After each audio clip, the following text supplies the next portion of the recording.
Chapter 1. A spark in the crowd. The air was thick with the scent of sizzling street food, sweet candied apples, and the low, smoky aroma of incense. Lanterns of every color, vibrant reds, sunny yellows, deep blues, swayed gently on strings above, the heads of the bustling crowd casting a warm, magical glow on the night. The annual summer festival was in full swing, a symphony of laughter, chatter, and traditional music. Arjun Patel felt a familiar, comforting buzz from the energy around him, but it was underscored by a low hum of loneliness. He stood by a stall, selling intricate handmade dream catchers, absently running his fingers over the feathers. At 24, he was successful by most measures, a junior architect with a promising career. But his parents' expectations were a constant weight. Their questions about when he would bring a nice girl home were becoming less subtle, more frequent. Each festival, each family gathering was a reminder of the part of himself he kept carefully locked away. Across the plaza, Daniel Miller was trying to blend in. New to the city, he'd come to the festival on a whim, hoping to shake off the feeling of being a perpetual outsider. A freelance graphic designer, he worked remotely, which meant his world often consisted of his apartment and a screen. At 26, he was comfortable with who he was, a quiet, observant man who preferred sketchbooks to crowds. But comfort didn't always equate to happiness. He missed connection. He held a small paper plate of takoyaki, feeling a little adrift, in the sea of happy groups and couples. The main event of the night was about to begin, the lighting of the wish lanterns. A voice over the loudspeaker announced that everyone was invited to write a wish on a lantern and release it into the sky. Arjun bought a simple white lantern, finding a relatively quiet corner to scribble his wish. He wrote quickly, almost furtively, "To be brave enough." He didn't sign it. He didn't need to. The universe would know.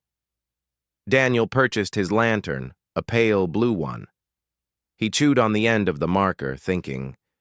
His wish wasn't for grand success or adventure.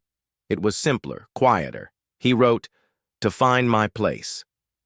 The crowd began to migrate towards the open field at the festival's edge. The press of bodies became intense. As Arjun turned, his elbow accidentally jostled someone behind him. There was a soft crunch. "Oh, I'm so sorry," Arjun exclaimed, turning fully. Daniel looked down at his trampled takoyaki, now a messy stain on the grass and his shoes. He sighed, a small smile touching his lips. "It's okay. It was delicious while it lasted." Their eyes met. Arjun's were warm and apologetic, framed by stylish glasses. Daniel's were a thoughtful shade of hazel, slightly guarded but kind.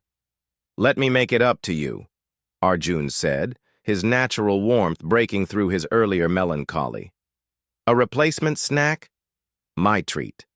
It's the least I can do after assaulting." "Your dinner?" Daniel chuckled. "You don't have to do that." "I insist." "Festival rules," Arjun said, his smile widening. "Come on, the yakitori stall is right over there. Best in the city." Hesitantly, Daniel nodded. "Okay, thanks." As they walked, Arjun did most of the talking, a nervous, charming energy about him. "I'm Arjun, by the way, local festival expert and accidental food destroyer." "Daniel," he replied, "new in town, and a grateful victim of your clumsiness."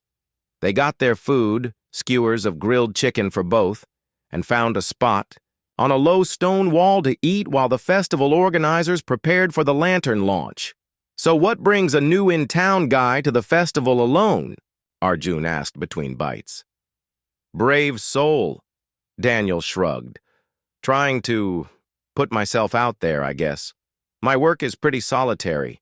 Sometimes you just have to leave the apartment to remember what people look like." Arjun laughed, a genuine, hearty sound. "I get that. I'm surrounded by people at work, but it's not the same, is it?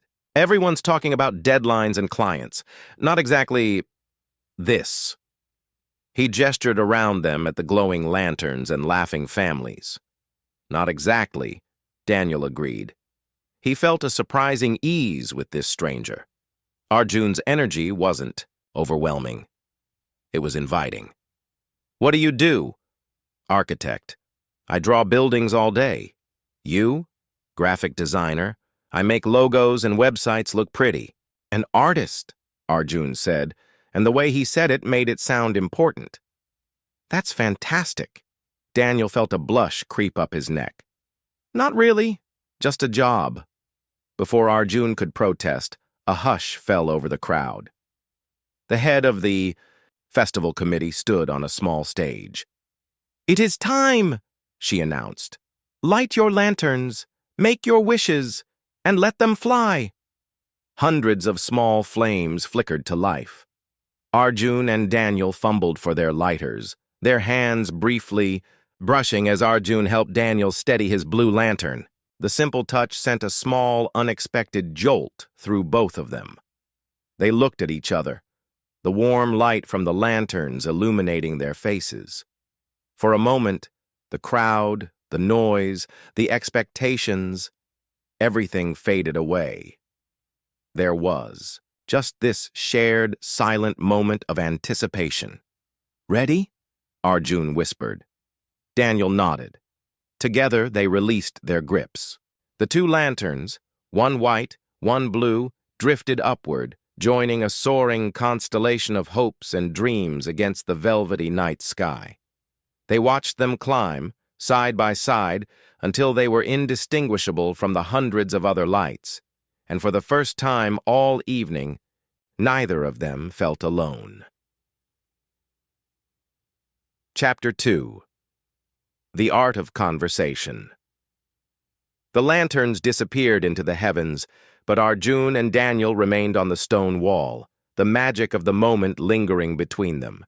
The crowd began to disperse, families heading home and friends grouping up for the next part of their night, but the bubble around them held. "Do you think it'll come true?" Daniel asked, his gaze still fixed on the sky where their wishes had vanished. "The wish?" Arjun asked, turning to look at him. The festival lights played in Daniel's hazel eyes, making them look like kaleidoscopes. "I hope so. I think the universe appreciates a good effort. We showed up, didn't we?" Daniel smiled, a real, full smile that reached his eyes. "I guess we did." He paused, seeming to gather his courage. I don't really know what else there is to do here. Are you meeting up with people?" It was a tentative, hopeful question. Arjun heard it and felt a flutter of something in his chest. "Hope, maybe." "Nope," Arjun said, popping the pea. "Flying solo tonight. But I know this festival inside and out. There's a great little spot by the pond where they do a light reflection show. It's usually less crowded. We could check it out? If you don't have to be anywhere." "I don't have to be anywhere," Daniel said, perhaps a little too quickly. He cleared his throat. "I'd like that." They walked through the throngs of people, Arjun effortlessly navigating the maze of stalls. He pointed out his favorite food vendors, the stall where his aunt sold her handmade jewelry, and the game booth where he'd once won a giant stuffed panda he'd had to haul. Home on the subway. Daniel listened, captivated. He was usually the observer, the quiet one in the corner sketching the scene. But with Arjun, he found himself talking too. He talked about moving from his small hometown, about the challenge of freelancing, about how he missed the forests, and how he was trying to find new parks in the city to sketch in. "You sketch?" Arjun asked, genuinely interested. "It's a hobby," Daniel said modestly. "Mostly landscapes. Sometimes people if they don't move too much." "I'd love to see your work sometime," Arjun said. The statement hung in the air, open-ended and promising. They found the pond just as Arjun had said. It was a serene oasis away from the main bustle. Projectors cast shimmering patterns of light onto a fine mist of water, creating dancing images of koi fish, cherry blossoms, and swirling galaxies. They found a bench and sat, watching the silent show. The conversation flowed easier now, drifting from light topics to deeper waters. My parents are traditional, Arjun found himself saying, his eyes on the water. In every sense of the word, they have this plan. My career, which is great. A wife, which is not. Kids. The whole package. Sometimes it feels like I'm living a life designed by a committee I never agreed to. Daniel nodded slowly. I think I get that. My family's not as intense, but there's always that question. When are you going to find a nice girl, Danny? He mimicked a well-meaning relative's voice. I came out to my mom a few years ago. She tries, but she still doesn't really get it. Thinks it's a phase I'll grow out of before I settle down. Arjun looked at him, a mixture of admiration and envy in his eyes. You told her? That's brave. It didn't feel brave. It felt terrifying, Daniel admitted with a soft laugh. But it was also a relief. Hiding is exhausting. The word hit Arjun square in the chest. Exhausting. It was the perfect word for the constant editing, the dodging of questions, the deflection of setups. He'd never admitted it to anyone, not even to himself so clearly. Yeah, Arjun whispered. It really is. They sat in comfortable silence for a while, the water lights painting their faces in soft blues and golds.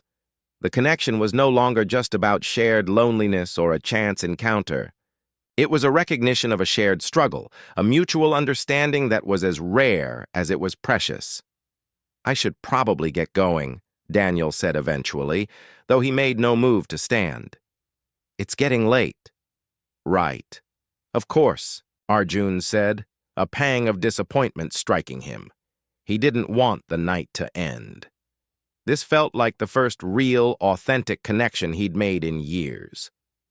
They stood and walked back towards the festival entrance. The energy was winding down, vendors starting to pack up. At the gate, under the glow of a large paper moon lantern, they hesitated. This was really nice, Arjun, Daniel said, shoving his hands in his pockets. Thanks for being my tour guide. Thanks for not suing me over the takoyaki incident, Arjun replied, earning another one of those wonderful smiles, another awkward, hopeful pause. Arjun's heart was hammering. Be brave enough, he thought. His wish echoed in his mind. Maybe, Arjun started, just as Daniel said. I was wondering. They both stopped and laughed. You first, Daniel said. I was just going to say, maybe we could do this again, not a festival, maybe coffee, or you could show me one of those parks you like to sketch in. He held his breath. Daniel's relief was palpable. I'd really like that. He pulled out his phone. Here, let me give you my number. They exchanged contacts, both trying to play it cool and failing miserably. Okay then, Arjun said, grinning like a fool. I'll text you? Please do, Daniel said. Good night, Arjun. Good night, Daniel. Arjun watched him walk away until he disappeared around a corner. He looked down at his phone, at the new contact simply labeled Daniel. Under the lantern light, he felt a spark of hope ignite into a steady, warm flame. For the first time, his wish felt less like a plea and more like a promise. Chapter 3. Sketches and suspicions. A week had passed since the festival. 7 days of tentative, smiling, emoji-filled texts that slowly grew longer and more frequent. They'd discovered a shared love for terrible sci-fi movies, a hatred of cilantro, and a passionate debate over the best type of pizza. Arjun argued for spicy pepperoni, Daniel for classic margarita. Now Arjun was standing at the entrance to Riverside Park, a reusable coffee cup in each hand. One black, one with a splash of oat milk, just as Daniel had requested. He felt a nervous energy buzzing under his skin. This was a date. There was no other word for it. The thought was equally thrilling and terrifying. He spotted Daniel before Daniel saw him. He was sitting on a bench overlooking the river, a large sketchbook open on his lap, his hand moving with a focused grace. The morning sun caught the hints of gold in his brown hair. He looked peaceful in his element. Arjun's breath caught. For a second. He was beautiful. Taking a steadying breath, Arjun walked over. "Hey, you." Daniel looked up, and his face broke into a smile that made Arjun's knees feel a little weak. "Hey, you found me." "I come bearing caffeine," Arjun said, handing him the cup, "a peace offering for interrupting the artist at work." "You're always interrupting my food or my art," Daniel teased, taking the coffee. "Thank you. This is perfect." He gestured to the space beside him on the bench. "Have a seat." Arjun sat, careful not to jostle the sketchbook. He peeked at the page. It was a detailed, breathtaking pencil sketch of the city skyline across the river, the buildings rendered with an artist's precision and affection. "Daniel, this is incredible," Arjun breathed, all genuine awe. "You said this was a hobby? This is professional level." A faint blush colored Daniel's cheeks. He wasn't used to praise for his art, especially not delivered with such sincere admiration. "Thanks. It's just something I do to relax." "It's amazing," Arjun insisted. "You're really talented." They sat in comfortable silence, for a while, sipping their coffee and watching the boats drift by on the water. The easy camaraderie from the festival was still there, but now it was underscored by a new, gentle tension. The awareness that this was a deliberate meeting, a choice to see each other again. They talked for over an hour. Arjun told Daniel about a difficult client at work, and Daniel shared the frustrations of a website design that just wouldn't come together. It was easy. Natural. "My mom called last night," Daniel said after a lull in the conversation, his tone shifting slightly. "Oh yeah? How is she?" "She's good. She asked what I did over the weekend. I told her I went to the festival." He paused, tracing the rim of his coffee cup. "And then she asked who I went with." Arjun's pulse quickened. He knew where this was going. "What did you say?" "I said I went alone," Daniel said, his voice quiet. "But then I met a friend there." The word friend landed between them. It was a safe word, a necessary word, but it felt inadequate for the connection humming in the air. "Ah," Arjun said, looking out at the water. "It's not that I'm ashamed," Daniel said quickly, turning to face him. It's a process with her. I have to introduce the idea slowly. If I said, I met a really great guy, she'd spiral into a million questions. She'd get worried. It's easier to say friend until there's something more to tell." Arjun nodded, understanding warring with a small, selfish disappointment. He knew that dance all too well. "I get it. Really, I do. My parents still think my college roommate and I just really loved studying together." Daniel let out a relieved laugh. "Exactly. It's just the first step." "The first step," Arjun agreed.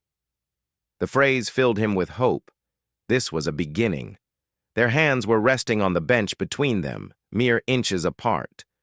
The morning sun was warm on their faces. Arjun's pinky finger shifted, just slightly, until it was touching Daniel's. It was the smallest of contacts, but it felt electric. Daniel didn't move his hand away. He turned his palm ever so slightly, allowing their fingers to intertwine. They sat like that for a long time, not speaking, just holding hands hidden between them on the bench, watching the world go by. It was a silent agreement, a secret promise. It was terrifying and wonderful, and everything Arjun had wished for under the lantern light. When they finally parted ways with a promise to see a movie later that week, Arjun walked home with a lightness in his step. He replayed the feel of Daniel's hand in his all the way home. He was so lost in thought that he didn't notice his mother waiting for him in the living room of his apartment. She'd let herself in, as she sometimes did, and was arranging a bouquet of flowers she'd brought in a vase. "There you are, Beta," she said, her smile warm. I called, but you didn't answer. I thought I'd bring you some fresh flowers. Your place needs some life. Thanks, Ma, Arjun said, his happy bubble slightly deflating. He loved his mother dearly, but her unannounced visits always put him on edge. I was just out for a walk.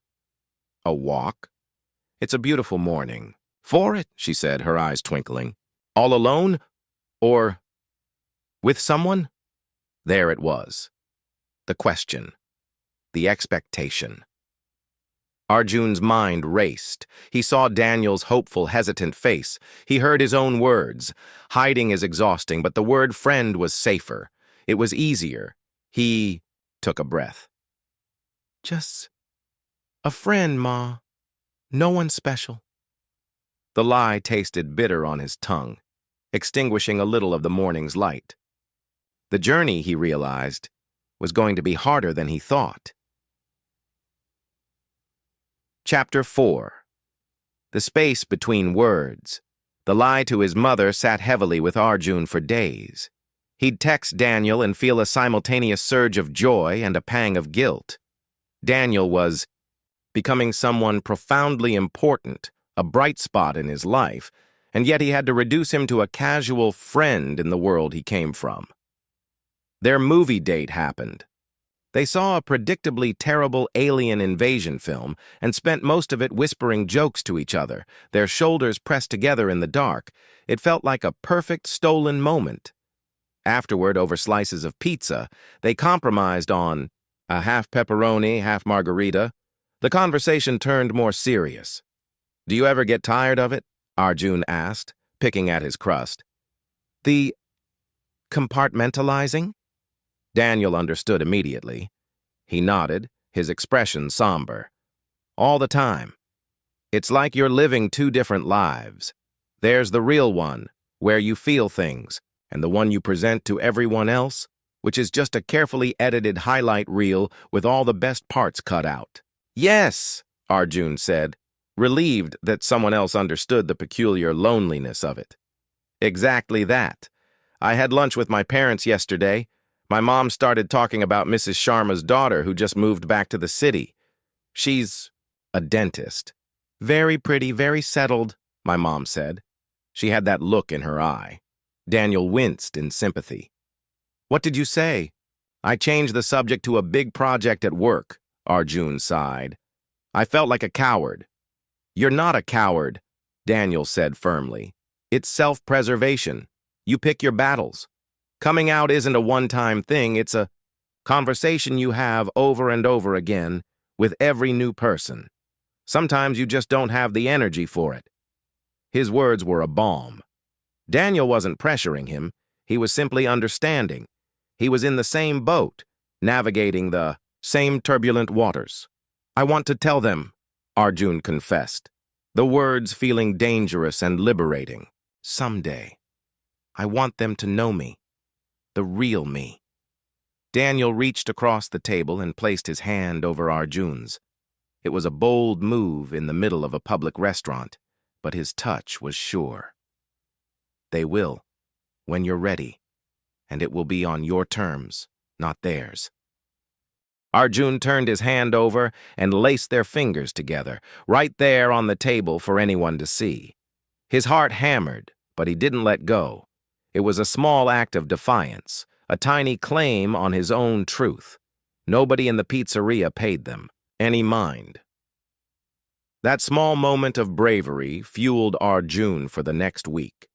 He and Daniel fell into a rhythm. They'd meet after work, exploring the city together. Daniel would bring his sketchbook to quiet cafes and draw, while Arjun worked on his tablet. They were two solitary orbits that had found a shared gravity, but the outside world persisted. One evening, Arjun was at his parents' house for a family dinner. His aunt and uncle were there, and the conversation, as it often did, turned to the futures of the children in the family. And you, Arjun? His uncle boomed jovially. When are you going to make your mother a grandmother? You're not getting any younger. The table laughed. Arjun forced a smile, his appetite vanishing. His mother patted his arm. He's just focused on his career right now. But we're looking, she said, as if a suitable wife was a missing set of car keys. The right girl will come along. Arjun's stomach churned. He looked around the table at their loving, expectant faces. They had no idea their words were like little cuts. They loved him, and their love was a cage. He thought of Daniel. He thought of the quiet comfort of his presence, the way his hand felt in his, the way he made him feel seen for exactly who he was. He couldn't do it. He couldn't shatter this pleasant evening. But he also couldn't nod and smile anymore. He took a deep breath. Actually, he said, his voice a little louder than he intended. The table quieted, looking at him. My career is important, but I'm also just happy focusing on myself right now. And on my friends. They're really important to me. It was a pathetic, tiny step. It wasn't the truth, not the whole truth. But it was a refusal to play along. It was a seed. His mother's smile tightened slightly. Of course, Beta. Friends are important, but family is forever, and one day you'll have your own. The moment passed. The conversation moved on, but Arjun felt different. He had pushed back, just a millimeter. It was something. Later that night, he video called Daniel. Rough night? Daniel asked softly, seeing the fatigue on Arjun's face. The usual, Arjun said, lying on his bed, but I said something. Not much, but it was something. He recounted the dinner table conversation. Daniel listened intently, his expression soft. I'm proud of you, Daniel said when he finished. The words were simple, but they meant everything. It was nothing, Arjun mumbled. It wasn't nothing, Daniel insisted. It was a start. You planted a seed. That's how it begins. They talked until Arjun's eyes grew heavy. Hanging up, Arjun realized that Daniel wasn't just someone he was dating. He was becoming his anchor, his confidant, the person who gave him the strength to imagine a day when he could be fully, completely himself.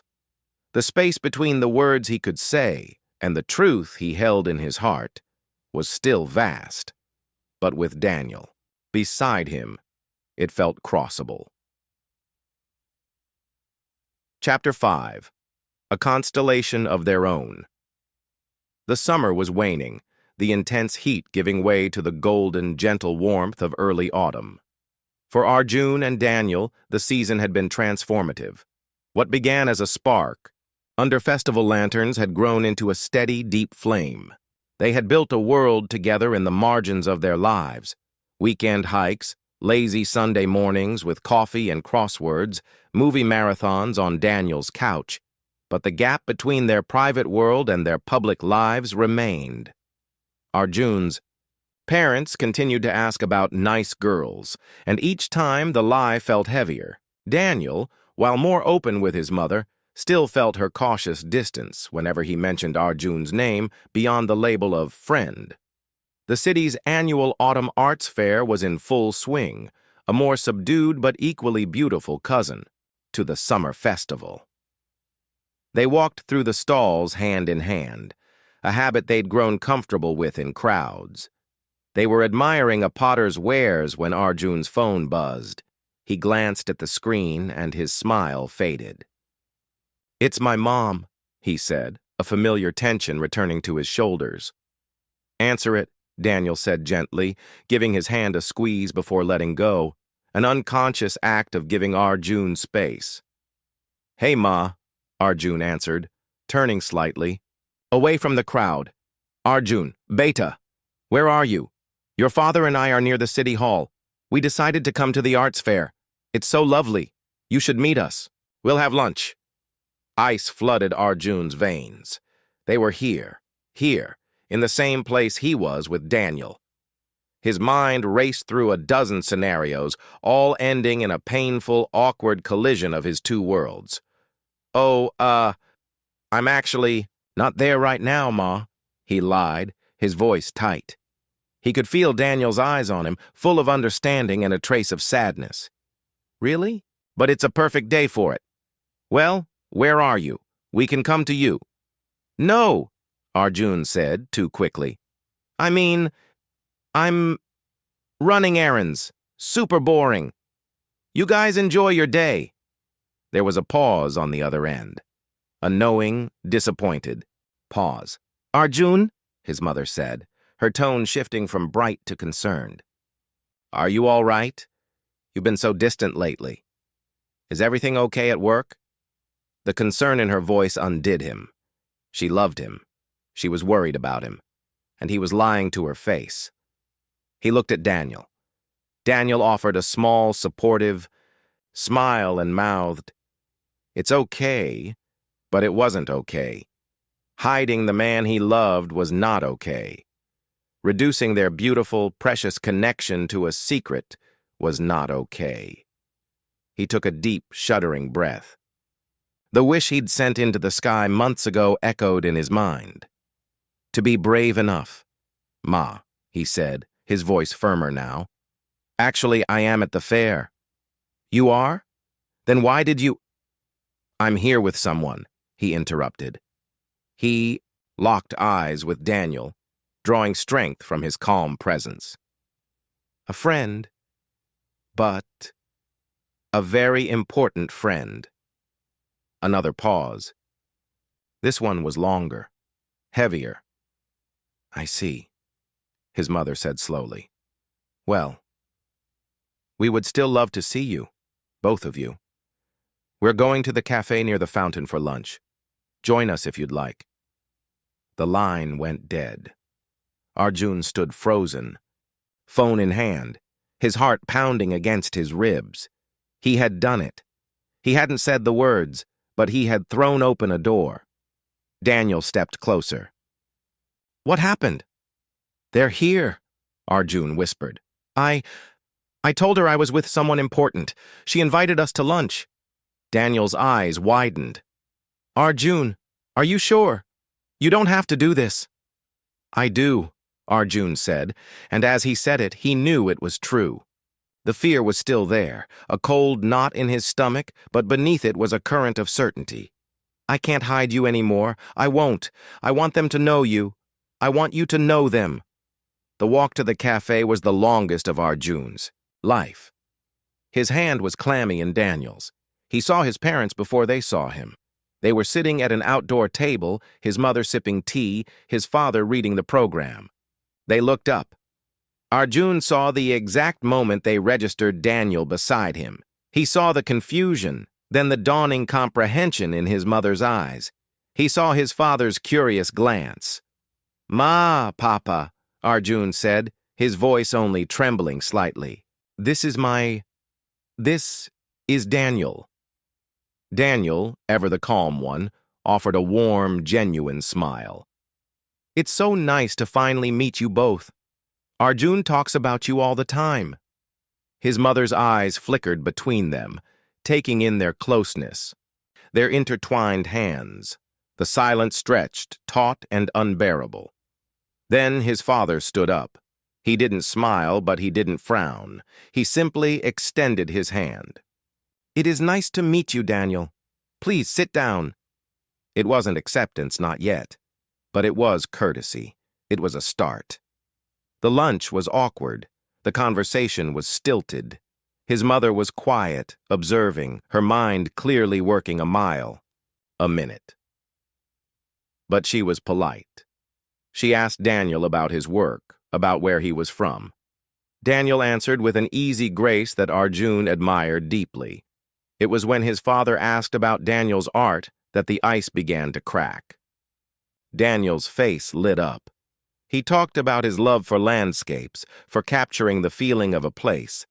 He wasn't trying to impress them. He was just sharing his passion. And passion is always compelling.